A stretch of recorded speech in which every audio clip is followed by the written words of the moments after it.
Hello, and welcome to Sobercast, where we provide AA speaker meetings and workshops in podcast format. We're an ad-free podcast, and if you enjoy listening, please help us be self-supporting by visiting Sobercast.com, look for the donate link, and drop $1 or $2 into our virtual basket. We hope you enjoy the podcast. Have a great day.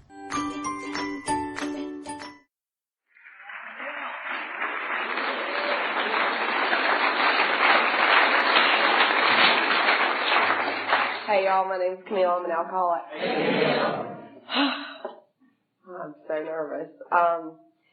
My sobriety date is October the 7th, 2013. I have a sponsor who has a sponsor, and I am willing to sponsor women. I grew up in a great home. I was the only child. My parents divorced when I was about 13. And that's when I really started drinking. I don't remember exactly who I was with or where I was when I had my first drink, but I do remember when I took that first drink that I didn't like the way it tasted, but I continued to drink it anyway, right? So I should have known I was crazy back then, and drinking and drugs are a huge part of my story. I didn't really believe I was an alcoholic until I got in these rooms. But for a long time, drinking worked for me. I was 13 when I started. I graduated high school. I went off to college, and the people that I partied with and drank with, I counted myself way different than any of them, because I was in college and, I was smarter than all y'all, and I was able to hold my stuff together, if you will, for a long time, right?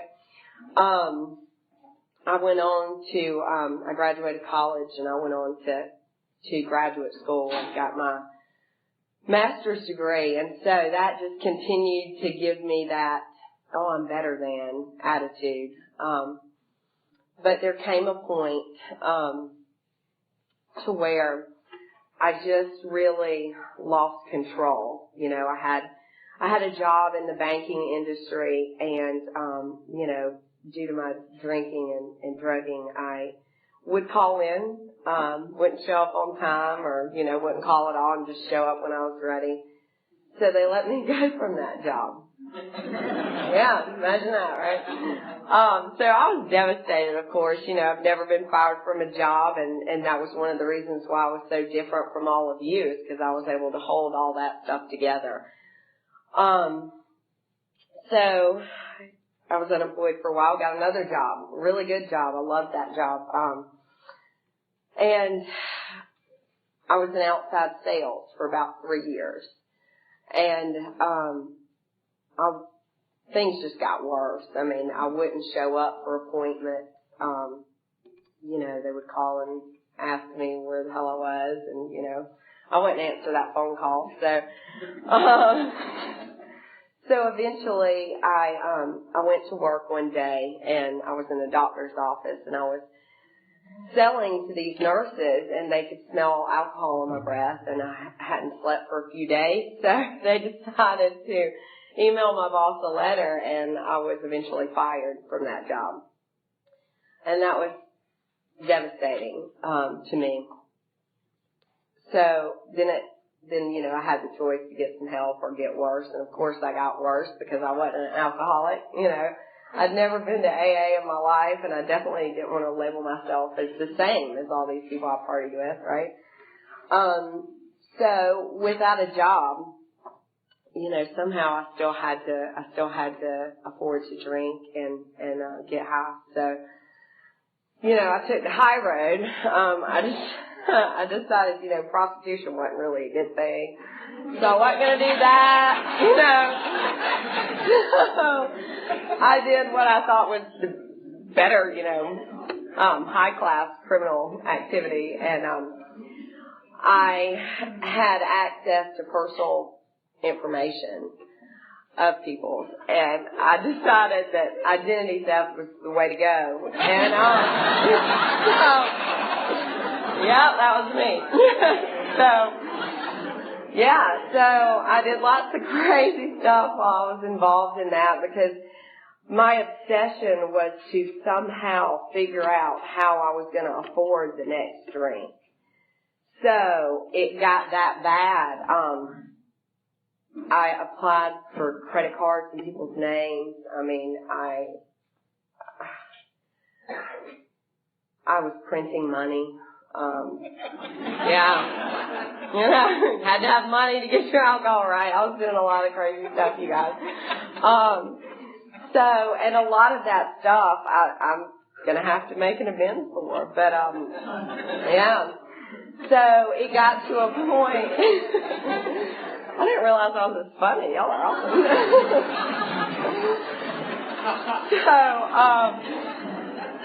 So, there came a point to where a detective got involved. And so, I basically, you know, I didn't know what to do. I knew there were several nights where I would sit in my apartment and I wanted to quit. But I didn't know how. And I think I finally came to that point to where I knew if I was going to quit, I was going to need somebody else's help because I had pretty much, you know, made a train wreck out of my life. So with the help of, you know, my lovely mother and my attorney, they suggested I go to detox, right? And I'm from Savannah, so I went to a detox in Savannah, and for some reason they decided to keep me there for 3 weeks. I guess I was pretty batshit crazy.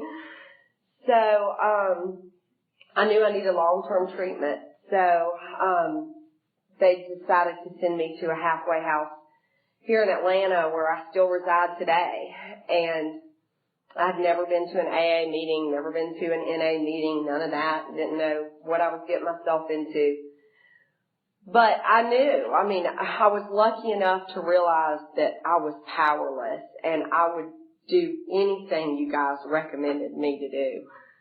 So at the halfway house, they told me to get a sponsor, and I came to this meeting, and there was this lady up here telling her 50-minute story, and I was like, yep, that one's my sponsor. So I went up to her afterwards, and I think I said something to the effect of, you know, you don't have any choice, you have to be my sponsor. And she took me in, and, you know, she told me we were going to start reading the big book, and she also told me that, you know, she was going to take her only day to sleep in to read the big book to me. And I thought, what the hell kind of loser is this, right? You're not sleeping in to work with me on the big book. But she did that. And we started working the steps. And some of the most important steps to me were step 3. We sat back here, and I got on my knees and did the 3rd step prayer. Step 4 was really interesting, because, you know, I wanted to be thorough. You know, I didn't want to mess up. So I had all these pages and all these resentments. And writing all that down on paper, I really realized that, you know, I was judging others in my addiction, but I was really wrong. I had been wrong the whole 20 years of my drinking and drug use. So, that was eye-opening, and we sat down together and spent several hours going over that damn list.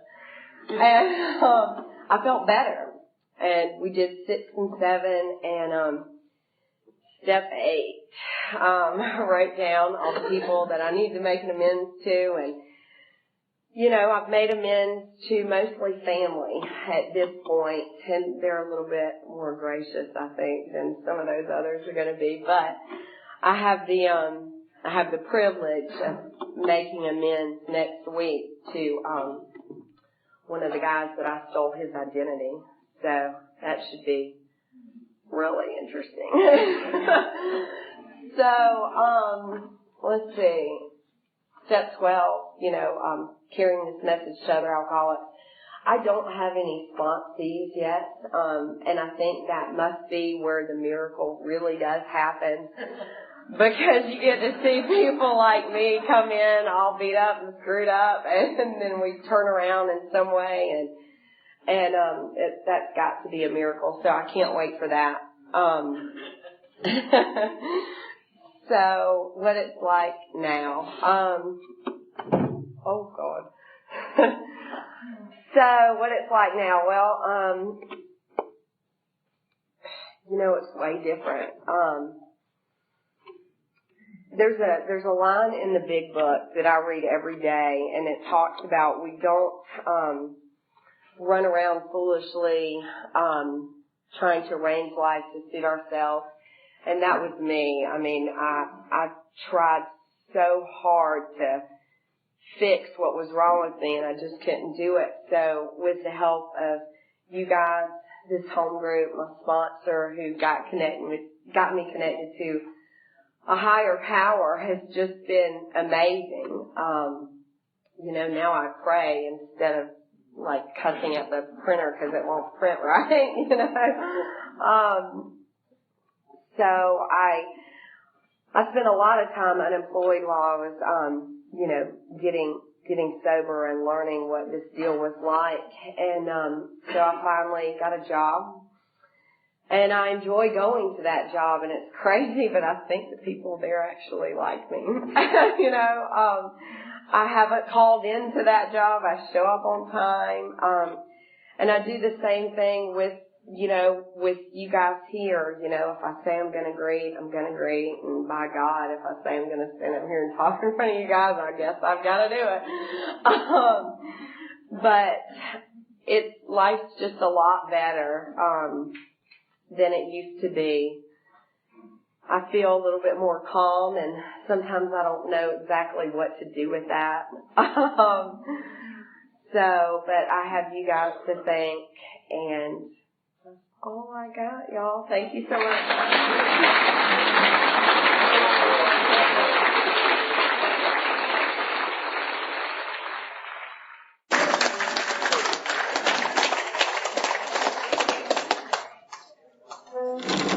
Should have followed Katie O with that glue. My name's Cathy. I'm an alcoholic. And my sobriety date is Christmas Day, 1989. For those of you doing the math, I was 6. I am a member of relatively long-standing of the TOCO group. And I have a sponsor, and she has a sponsor. My sponsor has 35 years in this program, so... And in the TOCO group, I am a baby, which is what I like about that group. Okay, I want to thank, is it Mike? Dave, whatever. I want to thank Dave. And I will say to all of you here, sorry, I'm even shorter than I thought.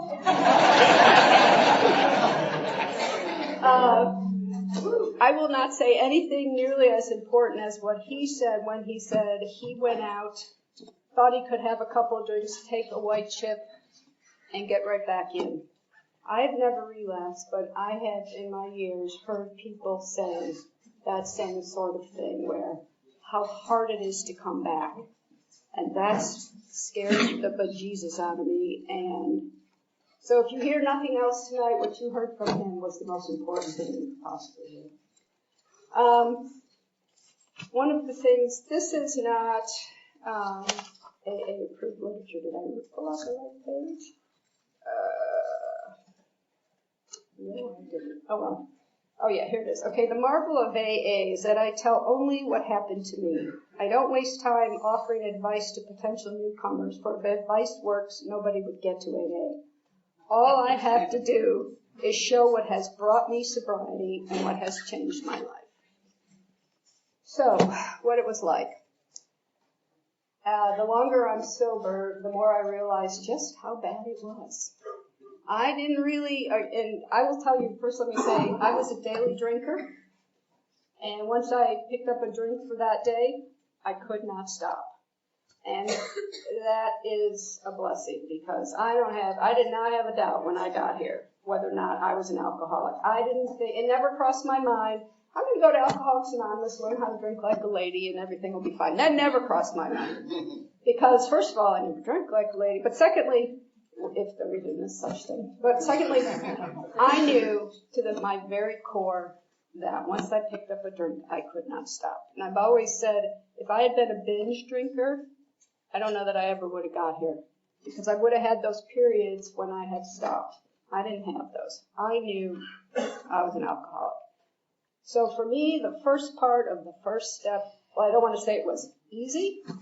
It was, I came to this program knowing that was the score for me. What I had more trouble with was the unmanageability part. Didn't really buy into that right away. Because, I hadn't lost a lot of stuff. And I always say, I have a very boring story. I didn't have a DUI. I didn't own a car. I wasn't driving. I lived in Chicago. I'm Irish Catholic from Chicago, so I come by this disease honestly. My house, growing up, my father had built it. We had a wet bar. Didn't everybody? I mean, I grew up in this milieu where everybody had started drinking every night, and you had your own bar in your house. I mean, that's the way it was. I didn't know any differently until after college, because I also went to a university known for its Irishness. Let's just put it like that. So I grew up in a milieu where you drank, you had your cocktails before dinner, and then maybe some after dinner. My father would be overserved on a lot of occasions, and was what you might want to call a functioning alcoholic. So that's what I thought things were. I didn't drink in high, I wasn't one of those ones who thought, I'm going to, we had a wet bar. I never thought of drinking that alcohol. Never occurred to me. What am I going to do that for? I was an overachiever in high school, and then I went to college. Guess what? I went to a college full of overachievers. I was a not quite good enough overachiever in a university full of really overachievers. So, what does alcohol do? It takes you out of where you are. It says, just like Dave said, I'm good enough. Because sober, I wasn't good enough. A few drinks in me, I was good enough. Several drinks in me, I was bulletproof. So I learned early that that's what alcohol could do for me. Now, I wasn't a daily drinker in college, but I was a drinker and I had the GPA to prove it. But, I got through. I got out of, I drank in college a lot. I thought everybody had black. I didn't know till a year and a half sober, this honest story, I did not know till a year and a half sober that not everybody had blackouts. I heard somebody say that, they drank and then they had their first blackout and that really worried them. I thought, what are you talking about? Was it everybody? It had never occurred to me while drinking that perhaps this drinking to blackout stage was something not everybody did. But when you're in college, that's kind of the, I don't remember what I did, blah, blah, blah. The thing is, other people grow out of it, and I didn't grow out of it. So, I'm out of college, I'm working, doing the, you go 5 o'clock on a Friday, and I'll hit the bar. Now, I can't remember. Did I get drunk every time? I don't know. I don't remember. I just know, by the end, I drank every day in my own house by myself. Oh, there was a marriage and a divorce in there, too. Yeah. By the way, that might have had something to do with the first marriage not working out. But I digress. So, but the point is my story is not, there's no DUIs, I didn't go to jail, I didn't get fired, I didn't do any of that stuff. I had a divorce, who doesn't? But,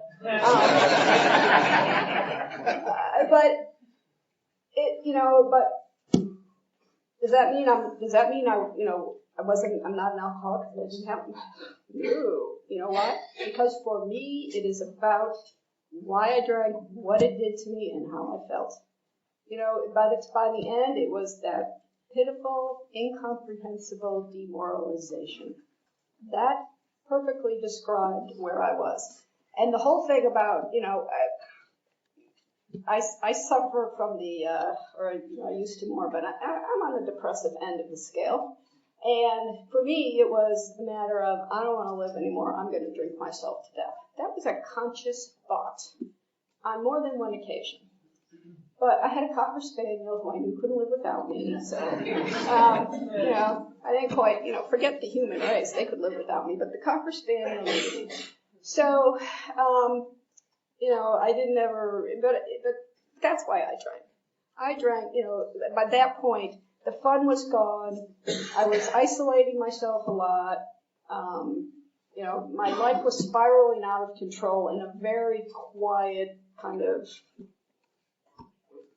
just a really quiet way that nobody else really saw, but I knew was happening.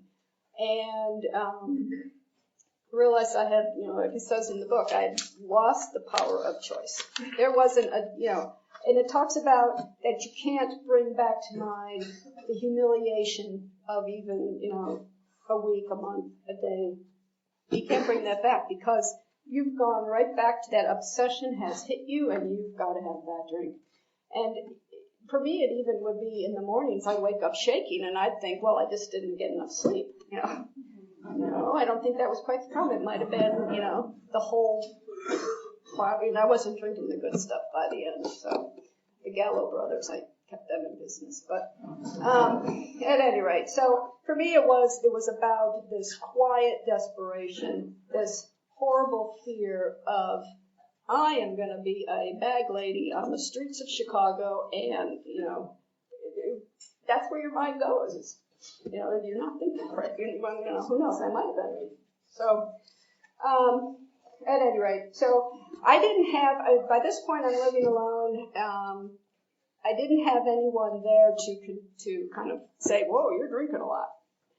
I put myself in rehab. And what happened, and this is where, and Dave talked about it, where there's somebody watching out for you. Oh, not to mention, I could go into, well, this happened and that happened, and, I didn't get assaulted, and there must have been a higher power. There's all that stuff. All the women in the audience know all about that. I won't go into that. But Irish Catholic. You don't talk about AA in an Irish Catholic family. So it never occurred to me to just go to an AA meeting. Literally never occurred to me. In the Chicago Tribune one Sunday, there was a big, in the lifestyle section, the front page of it was all about this women's alcohol rehab program at a hospital 2 blocks from my house. So, there's things get your attention, and then you kind of take the article and you put it in a drawer somewhere. And I don't know, maybe a month later or so, here was the thing. You know what it was for me, too? The demoralization came from because I was disappointing people a lot. And I was disappointing myself, but I could live with that. I don't matter. But I was disappointing other people. I was letting people down. And that doesn't even go into, I was letting my family down for a long time. I didn't care about that either. But I'm an architect, and a friend of mine is an interior designer. He was doing a restaurant renovation. He needed somebody to do the drawings for him and sign the drawings. So I was to meet them at the restaurant space and walk it with them and blah, blah, blah, blah. It was about 10 below in Chicago that day. I went for just one drink before I went to meet them. I was an hour late with several drinks in me, and they weren't happy. I think I got fired right on the spot. But in any event, it was just, you don't do that. And I don't, that's not who I am. I don't do that, but I did it. I didn't, and I was at a meeting this morning, and we were talking about some stuff anyway. This woman talked about how she kind of knew that her drinking had gotten out of control because she realized that her values were educating her children, alcohol, cigarettes. And, she would take care of her children, but then when the alcohol really took over, she just would give them carnation breakfast bars for dinner. Well, for me, there was one day when I came home and I decided I would rather drink than feed and walk my dogs. Now, for people who know me, that's not me. Because my dogs are my everything. And, there's these little things that happened that just kind of went, whoa, that's not me. This is not who I am. So, I see this article. I put it away for however long. I go over there, and then finally one day, because this little incident, and I thought, no, this is not who I am. I can't control this drinking. I tried to stop by myself. I always tell this because, of course, it was the wine glasses. If I didn't have wine glasses, I wouldn't drink, right? So I took the wine glasses. In the divorce, I got the Cocker Spaniel in the wine glasses and nothing else. So I threw out the wine glasses. That'll solve the problem. No, I now had tumblers full of wine. Even more. There's more you put in a tumbler than in a wine glass. So, I did all that control drinking, and it was to no avail. So, so fine. I put myself in rehab. I go there to talk to them. I don't know. It might have been 24 years ago right now, but because it was right after Christmas, because I literally didn't stop drinking on Christmas. So anyway, I talk to them, and they say, okay, you have to come in immediately. You're an alcoholic. And I said, I can't come in right away. I have to get things in order at work, and then they had that reaction. Yeah, sure, we'll be seeing you again. I said, I'll be back New Year's Day. And I did not drink. I did not, and it was gone. The obsession was gone. I went to my bosses, and for some reason, I didn't worry about, should I do this? They're going to fire me. I just knew it was the right thing to do, and I don't know about you all, but when I just said to you all, I'm from Chicago, if I say fix and shoot me right between the eyes. Okay, so there is a point, you reach a point when you know, I need to do this, and there's a calmness that comes over you, and assuredness. And I went to my bosses and I said, I'm going to alcohol rehab. I will be gone in 3 weeks. And they said, good. We didn't know what was wrong, but that explains a lot of things. And we'll see you when you get back. So I didn't get fired. And it didn't cross my mind to, I can't go to rehab, I'll get fired, I just knew. I just knew what to do. So, I did. I showed up on New Year's Day. Now, a hospital on New Year's Day is not fully staffed.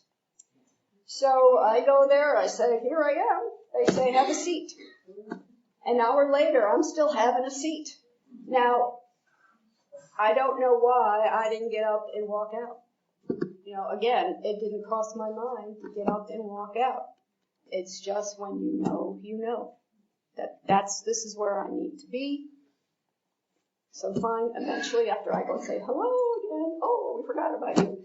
Okay, so then I put me in the detox room with another woman who's evidently, now that I know about this stuff, she was going in and out and trying to get her kids back. And she said, are you reading the big book? I'm like, what's the big book?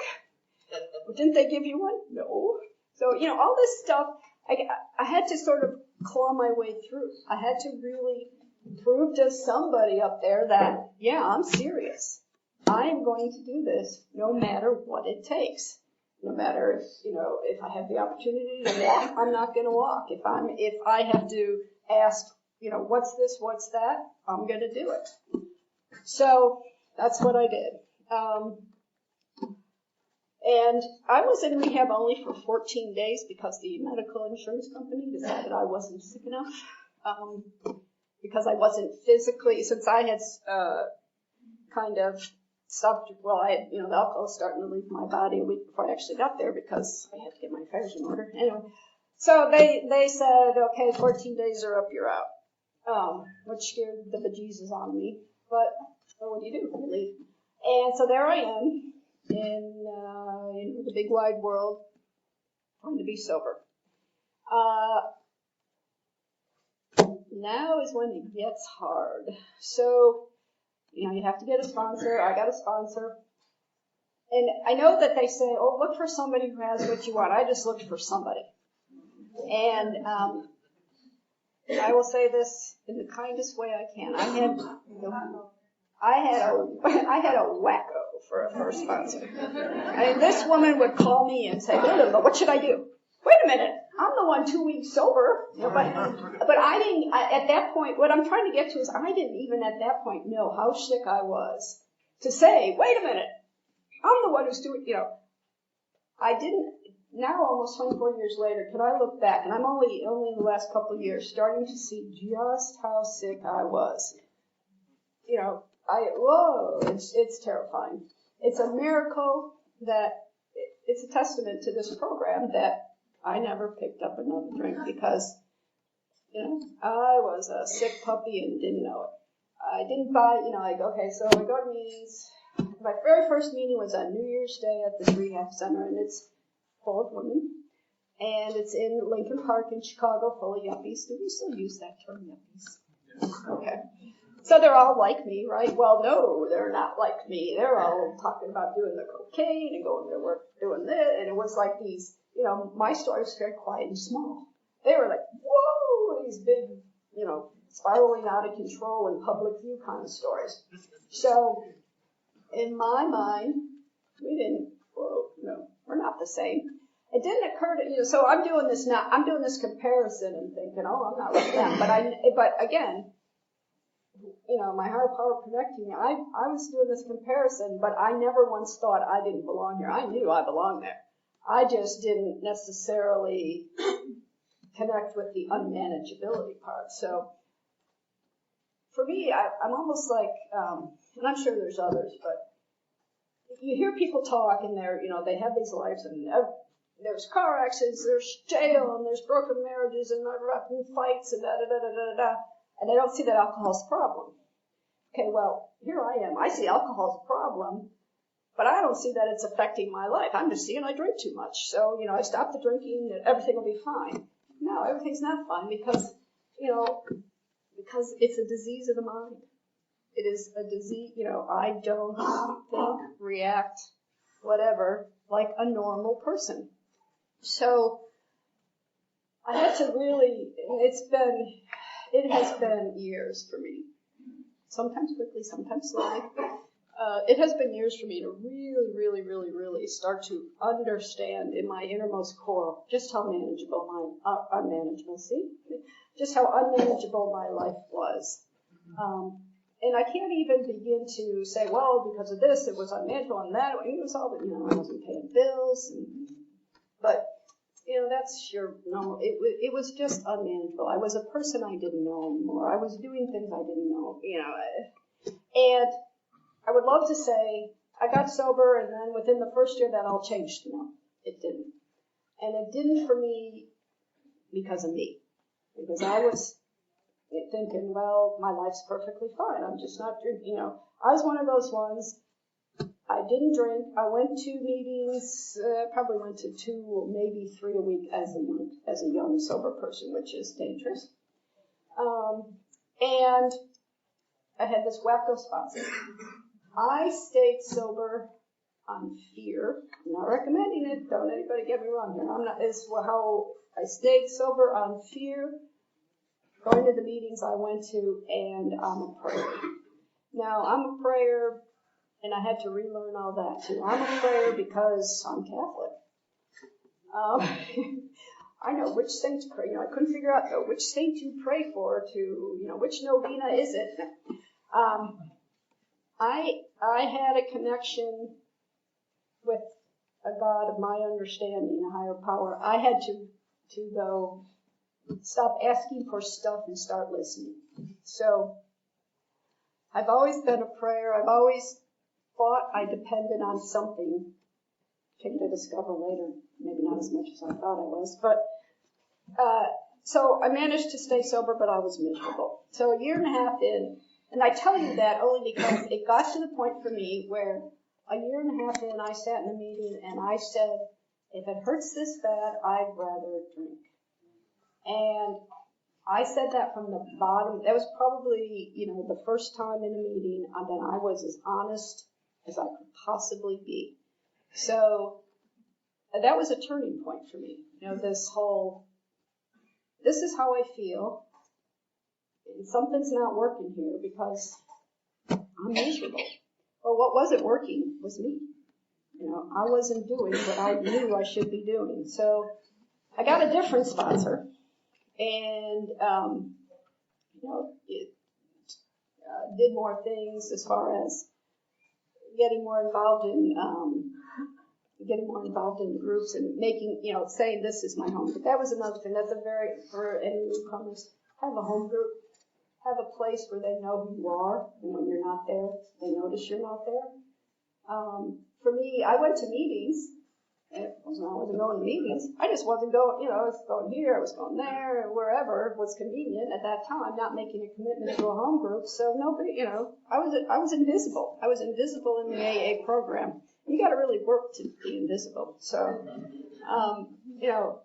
so I got a home group. I got a different sponsor.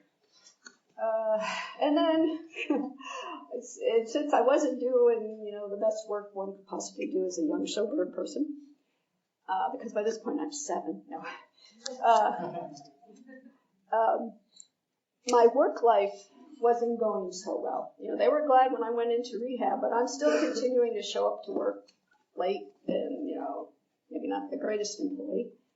So, I had the opportunity to come down here on business. So I took the opportunity rather than be opportuned right into the unemployment line.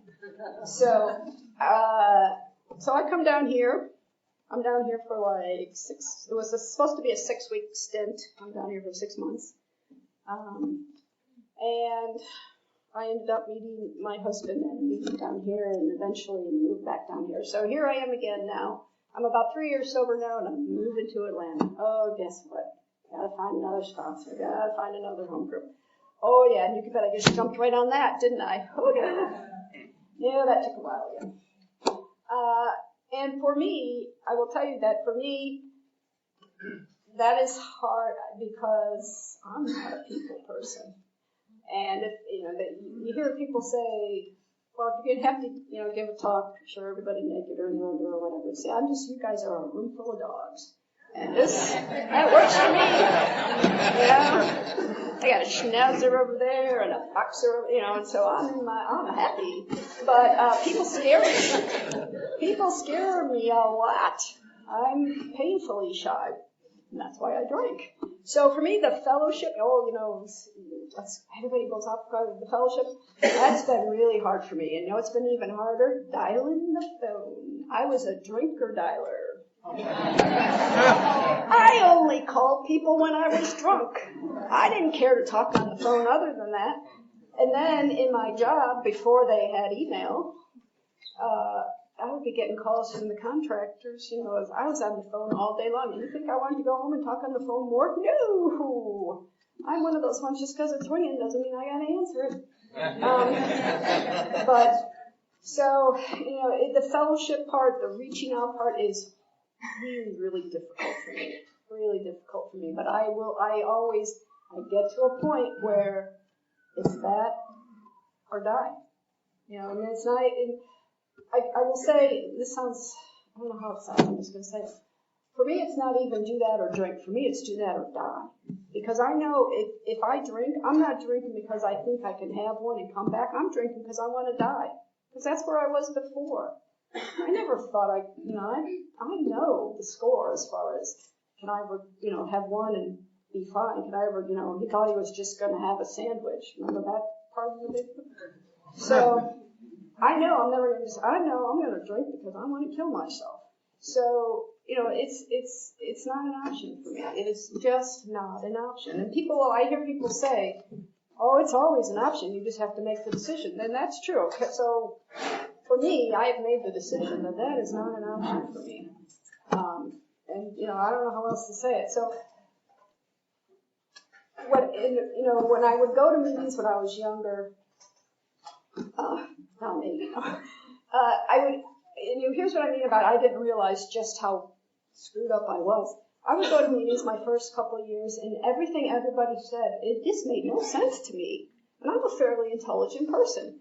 But I didn't know what they were saying. They would say these words and the sentence structured, and it was like a foreign language. And then somebody said, I don't know how this works, but it does. Ooh, was like, eureka. That's all I need to know. That is all I need to know. Dave was talking about figuring out who is God. I think I do, this intellectualizing of everything. No, you know what? I don't know how it works. It just does. That's all I need to know. I know if I do X, Y, and Z, it's going to work. I am going to be okay.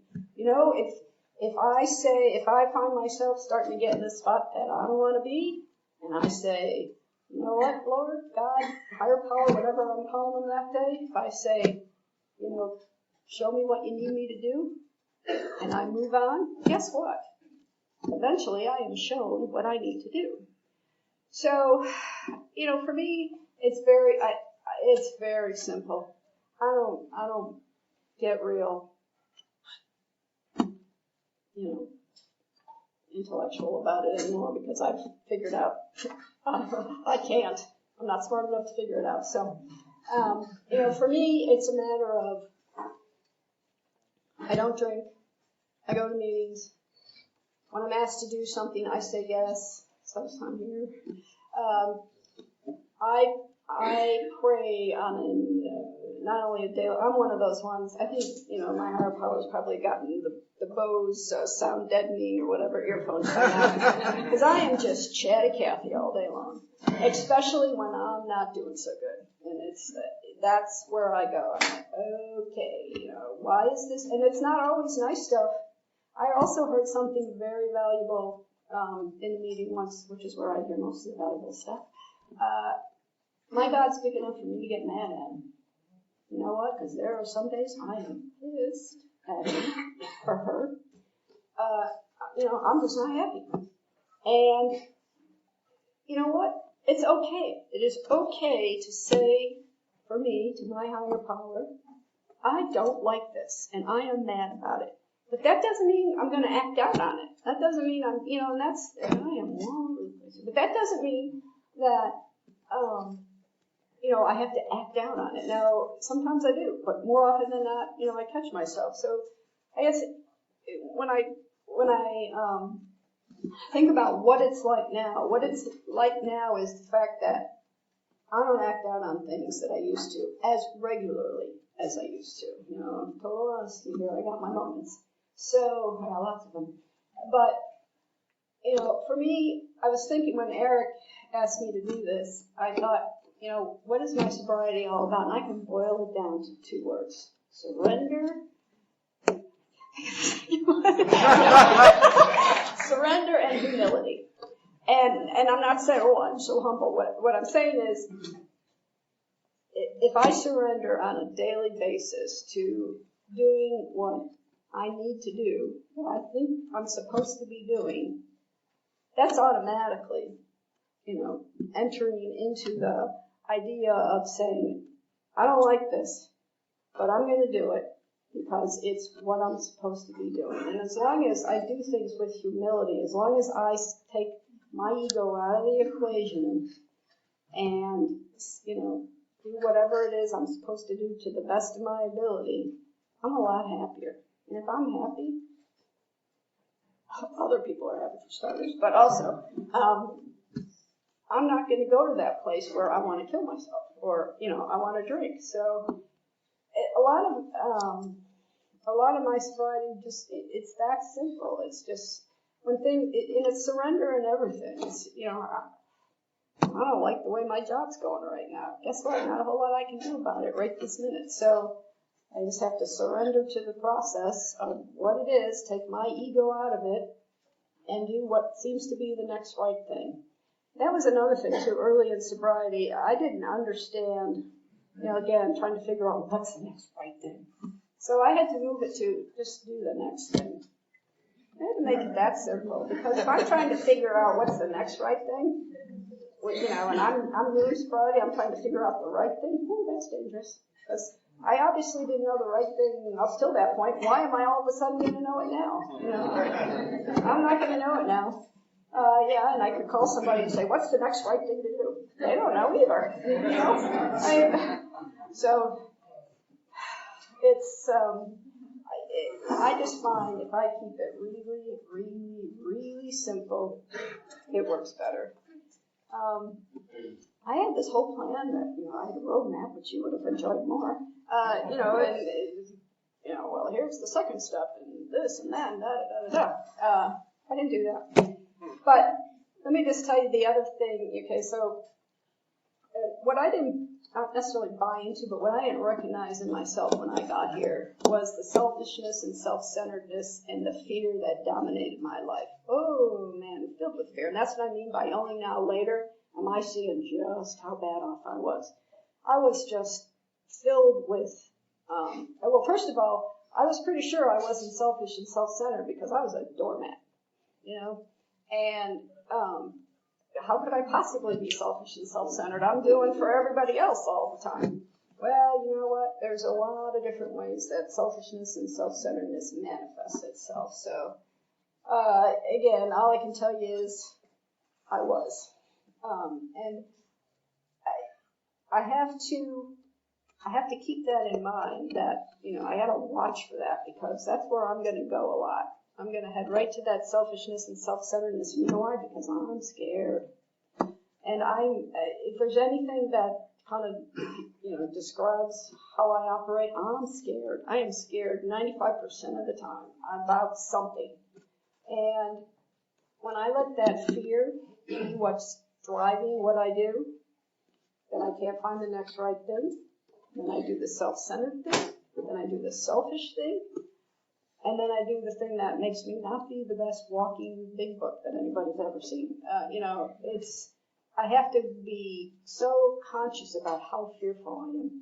And I always knew, I'm shy, so I always knew I was fearful, but I just didn't understand just how much that fear permeated everything I did and everything I said and the way I reacted and the way I looked at life. And so when you're living in all this fear all the time, you're being a doormat. You know what you are? You're the perfect victim. So another thing, it's like resentments. Oh, I don't have any resentments. Okay, I might have resented when I got to A. I might have resented the ex-husband a little bit, but that was about it. I was sure of that was my only resentment. Yeah, not so much. So, then I kind of swung the pendulum the whole other way because, doing a fourth step we need to be resentful about people. Well, when you're a victim, it's easy to be resentful. Just resent everybody because you were the victim. And, I have managed to swing it back a little closer to the middle. We've all heard about it. Part of our MO is, we only see the moderate middle ground as we're swinging from one extreme to the other. And, that is my story also. But through working these steps and through coming to meetings and through saying things in meetings like, if it hurts this bad, I'd rather drink, I can get rid of the fear. And if I get rid of the fear, I can get to a place of spirituality because, it says in the book, and I don't know much, I'm not a book quoter as my old age, I can't remember things I read anyway, but, this is a spiritual malady. So, and it's like the insurance company was telling me that, you're not sick enough to be here 14 days, but you have a spiritual malady. Because I do. I will not react properly to life if I'm under stress, if I'm not doing what I'm supposed to be doing. Because that's how I'm wired. And, it's something I know, and so it's something I need. It's my responsibility to do something about it. It's not the responsibility, of my parents because, they did X, Y, and Z when I was growing up. And it's not the responsibility of my boss because he can be a but, it's my responsibility. It's my choice to choose how I react to things. And I couldn't do that before because I couldn't see what I was doing. I can only see it now. You can only see it here after this many years, after doing the work, after talking to people, after hearing other people say things. So, I'm trying to think if there's anything else. You might get out of here early. I know I had all kinds of really important things to say. Here's the last thing. I am lucky enough to drive the perimeter every day. 7 or 10, however far it is from here to Perimeter Mall, takes an hour each way. So I will listen to AA talks a lot in the car.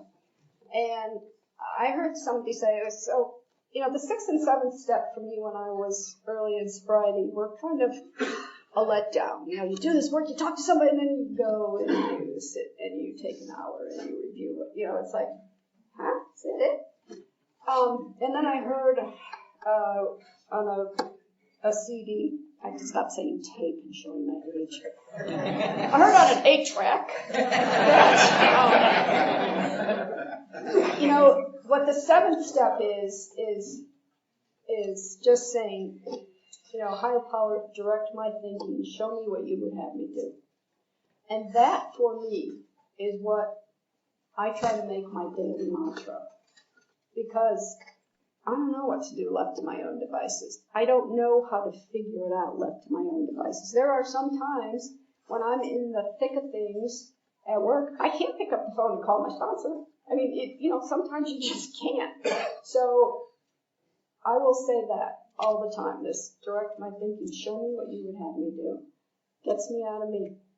Very important for me. Get me out of me because, whoa, I'm selfish and self-centered. When I'm in me, that's all it's about. Forget the rest of you. There's not even any dogs out here. These are empty chairs when it's about me. So I have to turn outward. I have to look outward. And when you read the non-conference approved literature, the 24-hour book, there's several days in there when it talks about look outward, look upward. So if I look outward and look upward, things get better. And for me though, I can't do it unless I say, show me what you would have me do. So for me, the 6th and 7th steps, particularly the 7th step, is very important. It's really, really important to me. I mean, I've heard people say, the 10th and the 11th and da-da-da-da, and that's good, but that's like the beginning of the day, the end of the day.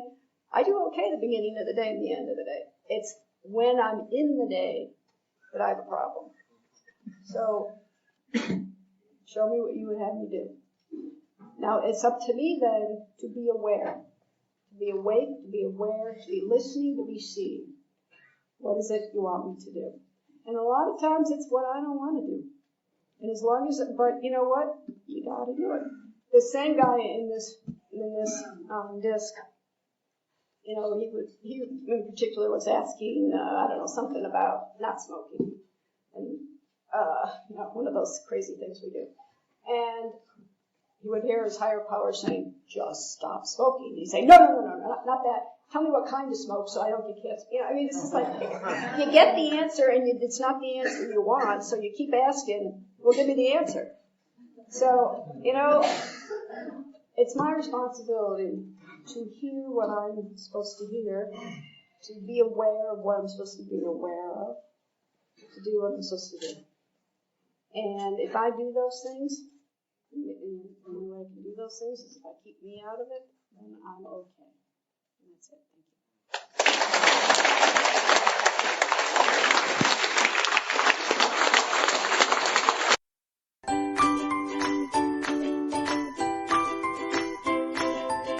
Thanks for listening. I hope you enjoyed the podcast. Sobercast is ad-free, and we'd like your help in order to keep it that way. So if you'd like to help us be self-supporting by pledging $1 or $2 a month, visit Sobercast.com and look for the donate links. Thank you very much.